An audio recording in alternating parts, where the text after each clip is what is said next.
काही ड्राफ्टचा मसुदा आहे नाही तर जे काही GR बनवला आहे त्याच्यामध्ये नक्कीच काही अटी आहेत। त्या अटीमुळे लाखो शेतकऱ्यांना नुकसान होणार आहे। मला असं वाटतं की शेतकरी एकजुटीचा हाच खऱ्या अर्थाने फायदा असतो। आता याच्यात ते सांगत असताना त्यांनी सांगितलं की जर कर्जमाफी सरसकट दिली तर बँकिंग सिस्टमला अडचण होईल। 2014 पासून आतापर्यंत या देशामध्ये मोठे मोठे जे व्यावसायिक आहेत, बिझनेसमॅन आहेत, त्यांना आतापर्यंत 20 लाख कोटी रुपयाची कर्जमाफी दिली गेली। आणि इथं आम्ही शेतकरी म्हणून कुठेतरी एवढंच म्हणतोय की 35,000 कोटी रुपयाची कर्जमाफी तुम्ही जी जाहीर केली ती पूर्णपणे आमच्या शेतकऱ्याला तुम्ही द्या। आता 20 लाख कोटी रुपये मोठ्या व्यावसायिकांचे, पैसेवाल्यांचे माफ करून जर या बँकिंग सिस्टमला अडचण झाली नसेल तर मग आमचे 35,000 कोटी रुपये 55 लाख शेतकऱ्यांचे माफ करून थोडी बँकिंग सिस्टमला काय अडचण होणार आहे। काल मोदी साहेबांचे गुणगान गात असताना त्यांनी अजून एक गोष्ट सांगितली की आपल्या या देशाची परिस्थिती इतकी चांगली आहे, जर पंतप्रधान साहेबांनी ठरवलं एका दिवसामध्ये या देशावरचं सगळं कर्ज जर भरून टाकायचं तर आपली आर्थिक ताकद इतकी चांगली आहे की एका दिवसामध्ये आपण तो निर्णय तिथं घेऊ शकतो। म्हणजे त्याचा अर्थ एका बाजूला शेतकऱ्याला न्याय देण्यासाठी आम्ही जेव्हा तुम्हाला म्हणतोय सरसकट कर्जमाफी द्या तेव्हा तुम्ही म्हणता बँकिंग सिस्टमला अडचण येईल, आणि दुसऱ्या बाजूला मोदी साहेबांची प्रशंसा करत असताना तुम्ही सांगताय की आपली आर्थिक परिस्थिती या देशाची इतकी चांगली आहे की या देशावर कितीही लोन झालं तरी ते आपण भरून काढू शकतो। म्हणजे हा विरोधाभास आहे असं आपल्याला म्हणावं लागेल। खरं तर आकडेवारी द्यायची झाली, कारण तुम्हालाही माहिती मी जेव्हा बोलतो तेव्हा आकड्यातच बोलतो। 2014 मध्ये या देशावर, पूर्ण देशावर 56 लाख कोटीचं कर्ज होतं, आणि आता या देशावर गेल्या 10 वर्षामध्ये 210 लाख कोटीचं कर्ज झालेलं आहे। आणि तुम्ही म्हणता की मोदी साहेब आणि त्यांनी हे जे सरकार चालवलेलं आहे त्याच्यात इतकी ताकद आहे, हे 200 लाख कोटीचं कर्ज एका दिवसात तुम्ही भरू शकता। आमचं एवढंच म्हणणं आहे 200 लाख कोटीचं कर्ज तुम्ही काय भरू नका, पण आमच्या शेतकऱ्याचं 35,000 कोटी रुपयाचं कर्ज तुम्ही भरा आणि सरसकट कर्जमाफी तिथं आम्हाला शेतकऱ्याला द्या। मी सातत्याने, आणि खरं तर आता नवले साहेबांनी सुद्धा आपल्या सर्वांना GR बद्दल सांगितलं, याच्यामध्ये अटी आहेत आणि त्या अतिशय घातक आहेत। त्या अटी काढणं फार महत्त्वाचं आहे। 2019ला जी कर्जमाफी झाली होती त्या कर्जमाफीला ही कर्जमाफी तुम्ही जोडत असाल तर 2019ला 48 लाख शेतकऱ्यांनी त्या कर्जमाफीचा लाभ घेतला होता। त्या कर्जमाफीचा लाभ जर 48 लाख शेतकऱ्यांनी घेतला असेल तर साधा तुम्हाला मला प्रश्न आहे, तर या कर्जमाफीमध्ये या 48 लाख शेतकऱ्यांवर अन्याय होणार का नाही होणार? 100% होणार। आणि अन्याय कसा होणार? तर 2 लाखापर्यंत कर्जमाफी या सरकारने जी जाहीर केली त्याच्यामध्ये 19ची अट असल्यामुळे ते म्हणतात 50,000 पर्यंत ज्या लोकांनी 19चा फायदा घेतलेला आहे कर्जमाफीचा त्या शेतकऱ्यांना फक्त 50,000 पर्यंतच हे सरकार तिथं मदत करणार आहे। आमचं म्हणणं आहे एवढीच अट काढा। मग काय होणार आहे? ज्या शेतकऱ्याची 2019ला कर्जमाफीचा फायदा घेतलाय त्याचा आत्ता जर 1.5 लाख रुपयाचं कर्ज असेल तर या GR प्रमाणे फक्त 50,000 रुपयाचा फायदा त्यांना मिळणार, पण त्याच्यासाठी आधी त्यांना 1 लाख रुपये भरावे लागतील खिशातून। आहेत का पैसे एवढे शेतकऱ्याकडे? आज नाहीत। 1 लाख भरल्यानंतर 50,000। आमचं म्हणणं ही अट काढा, त्याला काय होईल 1.5 लाख रुपये हे आमच्या शेतकऱ्यांचे तिथं माफ होणार। 2 लाख असतील तर 2 लाख माफ होणार, 2.5 लाख असतील तर तिथं 2 लाख माफ होणार, 50,000 ठीक आहे आम्ही भरू। खरं तर नवले साहेब, शेतकरी संघटनेचं मत आहे की जेवढं कर्ज आमच्या शेतकऱ्यावर असेल तेवढं तुम्ही माफ करा, ही महत्त्वाची मागणी आहे। सरकार या बाबतीत काय करेल हे आपल्याला सांगता येणार नाही, पण सरकारच्या हातामध्ये हा मसुदा असेल, हा जी आर असेल तर या 2 अटी तरी काढा. त्याच्याचबरोबर दुसरी अट जी आहे ते रेग्युलर कर्ज भरणाऱ्या शेतकऱ्याची आहे. 2017ला कर्जमाफी झाली तेव्हा रेग्युलर भरणारे शेतकरी किती होते? 14.5 लाख. जेव्हा 2019ची कर्जमाफी झाली तेव्हा हे शेतकरी किती होते? 14 लाख. आता तुम्ही म्हणताय 23 लाख आहेत. 23 लाख आकडा कुठून आणला तुम्ही? हे रेग्युलर भरणारे शेतकरी 23 लाख कुठंच नाही आहेत. आणि याच्यात तुम्ही अट काय टाकली? 25-26 जे वर्ष झालं आणि 26-27 जे वर्ष झालंच नाही. मग तुम्ही काय म्हणता या 14 लाख शेतकऱ्याला की बाबांनो अजून 1 वर्ष तुम्ही थांबा आणि 1 वर्ष थांबा, तेवढं तुम्ही परतफेड करा, मग तुम्हाला आम्ही कर्जमाफी देऊ या रेग्युलर शेतकऱ्याला. हाच अर्थ झाला ना 26-27चा. मग ही अट कशाला पाहिजे? मदत आज आमच्या शेतकऱ्याला आत्ताच्या आत्ता तिथं मदत पाहिजे. त्यामुळे या 2 अटी काढणं आमच्या सर्वांसाठी महत्त्वाचं आहे. त्यामुळे मला सरकारला एवढंच सांगायचं आहे, आम्ही राजकीय टीका करणार नाही, आम्हाला टीका करायची नाही. नक्कीच जे पद महत्त्वाचं असतं ते मुख्यमंत्री पद असतं. त्या पदावर असणारे देवेंद्र फडणवीस साहेबांनी ठरवलं की लगेचच्या लगेच हा निर्णय तिथं घेतला जाऊ शकतो. आणि जसं नवले साहेबांनी सांगितलं, तुम्ही कुठल्याही तुमच्या अभ्यासू नेत्याला इथं पाठवा, त्यांच्याशी आम्ही चर्चा करायला तयार आहे. पण कृपा करून आमचं मत आहे अभ्यासू नेत्याला. नाही तर तुम्ही सांगलीच्या कुठल्या तरी एका नेत्याला पाठवणार, नाही तर इथल्या पालकमंत्र्याला पाठवणार. त्यांचा अभ्यास किती याचा अंदाज आम्हाला आहे. त्यामुळे तुमच्यातले जे अभ्यासू नाही ते बावनकुळे साहेबांना पाठवा, कृषी मंत्री साहेबांना पाठवा, रावळ साहेबांना पाठवा. मुख्यमंत्री साहेब स्वतः हुशार आहेत, एकनाथ शिंदे साहेब आहेत, अजितदादा पक्षाच्या सुनेत्रा काकी आहेत. अशा कोणातरी विचारवंत नाही तर अभ्यासू लोकांना आमच्याकडे पाठवा. आम्ही त्यांच्याबरोबर बसतो, कसे आकडे चुकीचे आहेत जे तुम्हाला अधिकारी सांगतात हे आम्ही तिथं सिद्ध करू. आणि मग आम्ही जे म्हणतो ते खरं असेल तर मग आमची एकच कंडिशन असेल. मग आमची कंडिशन जी शेतकरी संघटनेची आहे ती कंडिशन, आम्ही म्हणतो हे आकडे बरोबर आहेत, आम्हाला माहिती, आणि याच्यावर जर आपण कुठेतरी अभ्यास करायचा नाही तर युक्तिवाद करायचं ठरलं आणि जर आमचे आकडे बरोबर निघाले तर मग आमच्या शेतकऱ्याला सरसकट कर्जमाफी तुम्हाला द्यावी लागेल. ज्याच्यावर 10 लाखाचं कर्ज आहे त्याचं सुद्धा तुम्हाला तिथं माफ करावं लागेल. हे आमचं ओपन चॅलेंज आहे का हिम्मत चॅलेंज घेण्याची? जर ही चॅलेंज घेण्याची हिम्मत आपल्यात नसेल तर फक्त एकच विनंती या सरकारला की कृपा करून फक्त 2 अटी काढा. मागण्या वाढत जाणार आहेत. आमच्यापर्यंत आत्तापर्यंत 4-5 शेतकरी वेगळ्या वेगळ्या संघटना त्यांच्या मागण्या इथं आलेल्या आहेत. आमच्याकडे कोळी बांधवाची पण मागणी आली आहे. त्यांना 140 रुपयाला आत्ता डिझेल घ्यावं लागतंय. 140 रुपयाला परवडणार नाही. कर्नाटकामध्ये 70 रुपयाला दिलं लागतं, त्या बोटीला लागतं मासे पकडायला. आता त्यांना सुद्धा शेतकऱ्यांमध्ये टाकलेलं आहे. त्यांची मागणी आमच्यापर्यंत आली. काही अशा बँका आहेत त्यांना तिथं मदत होत नाही, त्यांची मागणी इथं आमच्याकडे आलेली आहे.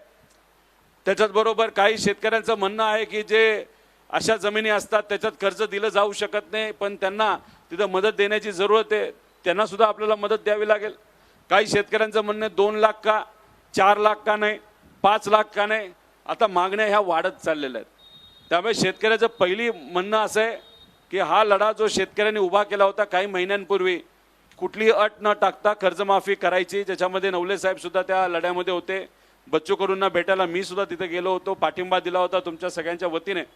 तर बिना अट हे जे काही आज जी आर आहे तो जी आर त्या ठिकाणी तुम्ही तिथं द्यावा. आणि त्याच्याचबरोबर जे लोक या शेतकऱ्याच्या आंदोलनावर बोलत आहेत, खालच्या लेवलला जाऊन तिथं बोलत आहेत, मला त्या छोट्या नेत्यांना काही बोलायचं नाही. मला मुख्यमंत्री साहेबांना एवढंच बोलायचं आहे. मुख्यमंत्री साहेब, तुम्ही मोठे नेते आहात. तुमच्या कॅबिनेटमधले काही नेते नाही तर तुमच्या पक्षातले काही आमदार जर खालच्या पातळीवर जाऊन आमच्या शेतकऱ्याबद्दल तिथं बोलत असतील, या आंदोलनाबद्दल तुम्ही बोलत असाल, ह्याला स्टंडबाजी तिथं म्हणत असाल आणि त्याच्यावर हे बोलल्यानंतर तुम्ही त्या नेत्याला काहीच बोलत नसाल, तर आम्हाला हेच म्हणावं लागेल की देवेंद्र फडणवीस साहेबांसारख्या मोठ्या नेत्यांनी या छोट्या नेत्यांना मुद्दामून आमच्या या आंदोलनावर नाही तर शेतकऱ्यावर बोलण्यासाठी तिथं पाठवलेलं आहे. त्यामुळे कृपा करून त्यांना तुम्ही थांबवा. ते जर थांबले नाहीत आणि उद्या जर काही शेतकऱ्यांनी त्यांच्यावर काय केलं तर आम्ही त्याला जबाबदार नाही. कारण का संवेदनशील विषय झालेला आहे. लोक अतिशय याच्यामध्ये संवेदनशील बनलेले आहेत. हा जीवन मरणाचा प्रश्न त्या ठिकाणी बनलेला आहे. त्यामुळे कृपा करून आम्हाला विनंती आहे की लवकरात लवकर या बाबतीत सरकारने त्या ठिकाणी निर्णय हा घेतला पाहिजे आणि तो घेतील असा विश्वास या ठिकाणी व्यक्त करतो. त्यामुळे 24 तास झाले, माझ्याबरोबर 26 जण आहेत. इथं नवले साहेब, देशमुख साहेब, सर्व शेतकरी संघटनेचे लोक आले. त्यांचं मी मनापासून इथं आभार व्यक्त करतो. ज्या ज्या लोकांनी आम्हाला आत्तापर्यंत पाठिंबा दिला त्यांचे मी आभार व्यक्त करतो. फक्त एक गोष्ट महत्त्वाची आहे, बऱ्याच लोकांना असं वाटत असेल की हा काय जास्त वेळ इथं बसणार नाही. त्यांना एवढंच सांगायचं आहे, मी सुद्धा शेतकऱ्याचाच मुलगा आहे. त्यामुळे मी इथं जोपर्यंत आमच्या शेतकऱ्यांचं तुम्ही ऐकत नाही, चर्चा करत नाही, सकारात्मक होत नाही, तोपर्यंत जेवढा माझा जीव आहे, जेवढ्यात माझ्या ताकद आहे, तेवढी नक्कीच ती ताकद त्या ठिकाणी मी वापरेल आमच्या शेतकऱ्याला न्याय देण्यासाठी. त्यामुळे आपण सर्वजण पाठिंबा देता एवढ्या मोठ्या संख्येने इथं येत आहात, त्यामुळे सगळ्यांचेच मी मनापासून इथं आभार व्यक्त करतो. सर्व संघटनेचे आभार व्यक्त करतो. आज संध्याकाळपासून आणि उद्यापासून मोठे मोठे नेते आपल्याला पाठिंबा देण्यासाठी येतील आणि हा जो आवाज आहे, हा जो काही संघर्ष आहे, तो अजून मोठा तिथं होणार आहे. नवले साहेबांनी जसं आपल्याला सांगितलं की हा लढा फक्त नेत्यांचा नाही हो. आमचं कुठे कर्ज नाही, आम्हाला कुठे कर्जमाफीची जरूरत नाही. त्यामुळे ही कर्जमाफीची जरूरत आहे तर ही तुम्हाला आहे, पण त्यासाठी तुम्हाला सुद्धा रस्त्यावर उतरावं लागणार आहे, तुम्हाला लढावं लागणार आहे. मातीसाठी, शेतीसाठी त्या ठिकाणी लढावं लागेल, आपल्या बापासाठी, आपल्या आईसाठी लढावं लागेल. कर्जमाफी हा तुमचा सगळ्यांचा हक्क आहे. बरेच लोक म्हणतात कर्जमाफी दिली म्हणजे आपले पैसे वाया गेले. तसं होत नसतं. जर गेल्या 5 वर्षामध्ये सरकारली जर तुमच्या सोयाबीनला चांगला भाव दिला असता, मकेला भाव दिला असता, कांद्याला भाव दिला असता, कपाशीला भाव दिला असता, तुमची केळी जेव्हा अडचणीत आली होती, जेव्हा इराण हे आपली केळी घेत नव्हतं, 2 रुपये किलोला आपली केळी विकली, या केळीला जर सरकारने मदत केली असती, ज्या संत्र्याला संत्री विकत असताना बांगलादेशला संत्री जात नाही म्हणून ज्या शेतकऱ्याला अडचण आली त्याला जर सरकारने मदत केली असती आणि तुम्हाला चांगला हमीभाव मिळाला असता तर कर्जमाफीची जरूरत होती का? अजिबात नव्हती. पण कुठेतरी सरकार या बाबतीत कमी पडलं आणि त्यामुळे आज आम्ही अडचणीत आलेलो आहे. त्यामुळे आमचा हा हक्क आहे, आमचा शेतकऱ्याचा हक्क आहे की आमची कर्जमाफी सरसकट बिना अट त्या ठिकाणी झाली पाहिजे आणि तोच हक्क आम्ही या आंदोलनाच्या मदतीने तिथं मागत आहोत. त्यामुळे सर्व शेतकरी बांधवांना, भगिनींना, माता भगिनी, त्याच्याचबरोबर आमचे युवा जे शेतकरी आहेत त्यांना मी विनंती करतो, हा लढा तुम्हाला कुठं ना कुठंतरी आपल्या गावात, तालुक्यात, जिल्ह्यात हा हातात घ्यावाच लागेल. आणि तुमच्यासाठी तुम्ही स्वतः जर रस्त्यावर उतरला नाही तर कुणीही नेते तुम्हाला मदत करू शकत नाही. स्वतःचा लढा स्वतः लढलाच तर तुम्हाला तिथं न्याय मिळू शकतं आणि तो लढा तुम्ही लढाल असा विश्वास या ठिकाणी आपल्या सर्वांच्या वतीने व्यक्त करतो. आणि आपण आलात त्यासाठी मनापासून आभार. आणि असाच पाठिंबा या आंदोलनात तुम्ही देत राहिला तर मला असं वाटतं पुढच्या 1-2 दिवसांमध्येच आपल्या सगळ्यांच्या मागण्या या सरकारला मान्य कराव्याच लागतील. आणि सरकारला सुद्धा सांगतो, तुम्ही या मागण्या मान्य केल्यानंतर शेतकऱ्यांच्या वतीने आम्ही स्वतः येऊ आणि या सरकारचा त्या ठिकाणी आम्ही तिथं सत्कार करू. आम्हाला ह्याच्यात कुठेही राजकारण करायचं नाही, फक्त अटी काढा, लगेच दुसऱ्या तासामध्ये तिथं तुमच्यापर्यंत आम्ही पोहोचतो, तुमचा सत्कार करतो, तुमचं अभिनंदन करतो आणि तुम्हाला पूर्णपणे क्रेडिट या पूर्ण GR साठी त्या ठिकाणी देतो. आम्हाला कुठेही क्रेडिट घ्यायचं नाही. येणारं वर्ष पाऊस नसल्यामुळे आमच्या या बळीराजाला अतिशय कठीण जाणार आहे आणि फक्त बळीराजाला जाणार नाही तर तिथे असणाऱ्या आमच्या मजुराला जाणार आहे, ग्रामीण अर्थव्यवस्थेला जाणार आहे. ग्रामीण अर्थव्यवस्था अडचणीत आली, शहर अर्थव्यवस्था अडचणीत येणार आहे. त्यामुळे येणारं वर्ष अतिशय कठीण आहे. तर येणाऱ्या वर्षात जर आम्हाला जगायचं असेल तर हे आमचा जो हक्क आहे कर्जमाफीचा तो आम्हाला त्या ठिकाणी मिळालाच पाहिजे अशी आमच्या सगळ्यांची त्या ठिकाणी मागणी. एवढंच सांगतो. आणि सरकारकडनं कदाचित आता काही संदेश आला असेल तर तो आपण सर्वांनी जाणून घेऊ, नसेल आला तरी आम्ही आंदोलनात ठाम आहोत. एवढंच या ठिकाणी सांगतो आणि थांबतो. जय हिंद, जय महाराष्ट्र, रामकृष्ण. 1 मिनिट, सर्वांना विनंती, स्टेज रिकामं करा थोडं.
आम्ही करणार. मुख्यमंत्र्यांशी बोलून झालं आम्ही करणार आहोत. या 2 अटी आहेत रेग्युलरच्या आणि याच्या काय ते 2019च्या. या दोन्ही अटी काढण्यासाठी आम्ही निर्णय घेत आहोत पुढच्या काही दिवसात, असं मुख्यमंत्री साहेबांशी बोलणं झालं आणि आम्ही लवकर जाहीर करू असं सांगितलं झालं. आपल्याला जर तत्पूर्वी जरी बोलायचं असेल सविस्तर फोनवरती घेऊन आपलं बोलायचं ते म्हणतात आम्ही अनाऊन्स करतो आपले काय ते कृषी मंत्री, मग ते म्हणाले आम्ही सकारात्मक आहोत असं अनाऊन्स करू. म्हणलं सकारात्मक नको, मुख्यमंत्र्यांशी आमचं बोलणं झालं, चर्चा झाली, आमचं ठरलं आहे की आम्ही या 2 अटी काढत आहोत. असं जर ते मीडियासमोर बोलत असतील तर आम्ही विचार करू. हां बोला ना. वेगळा काय अर्थ नसतो, स्पेसिफिक त्यांनी ते म्हटलं. सकारात्मक निर्णय करू वगैरे हे तशी गोष्ट नसते. सकारात्मक म्हणजे काय?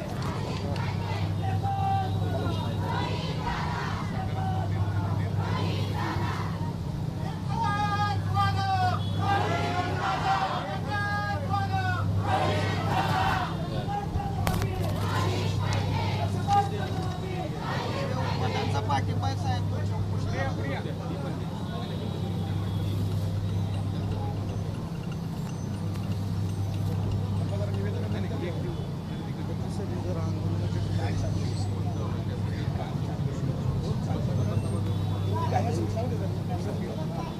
दादांशी बोललो, रामसाहेब दादांशी बोलणं झालं. दादांचं म्हणणं आहे की आम्हाला ठोस निर्णय घेऊ असं आश्वासन हवं आहे. त्या संदर्भात अगोदर कृषी महोदयांशी बोलतो की त्यांनी घोषणा करण्याच्या आधी आमचं काय म्हणणं आहे त्या संदर्भात आपण काय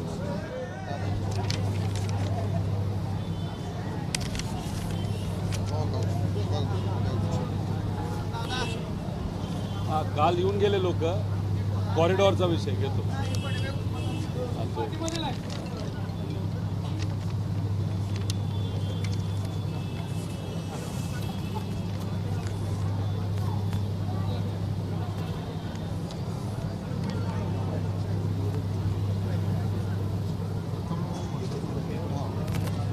आणि SP साहेब घेतात ना, SP साहेब लाईनवर घेतात. दत्ता मामा ना, दत्ता मामा साहेब. यस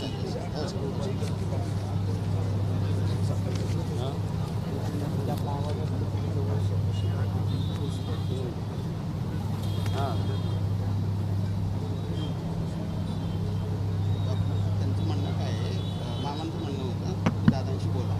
मग त्याप्रमाणे दादांचं काय जे म्हणणं आहे, म्हणजे जी घोषणा करायची जे म्हणणं आहे ते ऐकून घेतो. म्हणजे साहेब म्हणले काय सांगितलं ना, आपण कळवलेलं तरी सुद्धा एकदा ते बोलतील घोषणा करतो. करायला पाहिजे.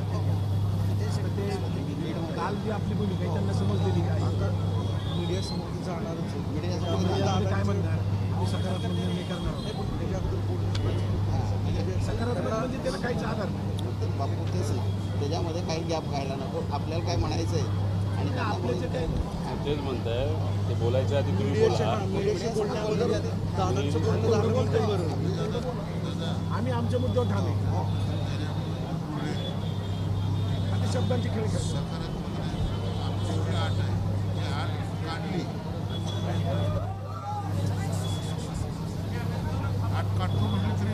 बसू द्या. बसल्या पाहिजे सकारात्मक वगैरे काय नाही.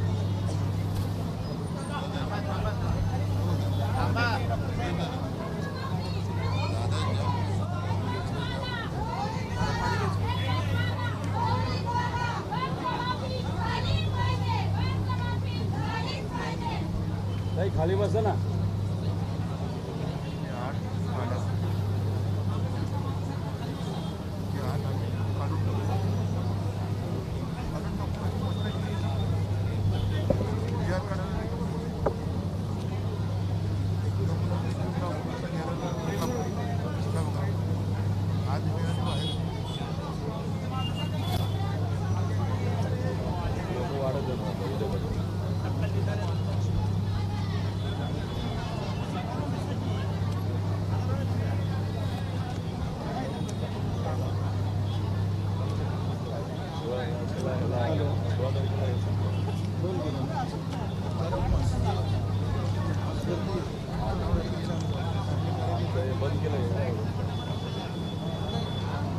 काय ते शुगरचा त्रास आहे डोळा लो शुगर तरी ते पाणी पिल्यामुळे ते बॅलन्स झालं. यांचं म्हणणं आहे ते इथं काय चालत नाही. डायरेक्ट फोन करा घ्या बंदे मामा.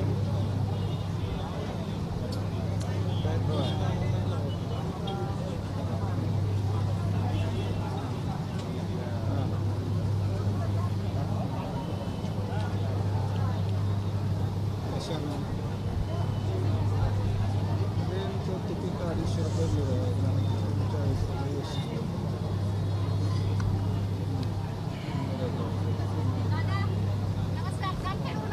अरे वा दर्शन घेतलं का? बसून घ्या.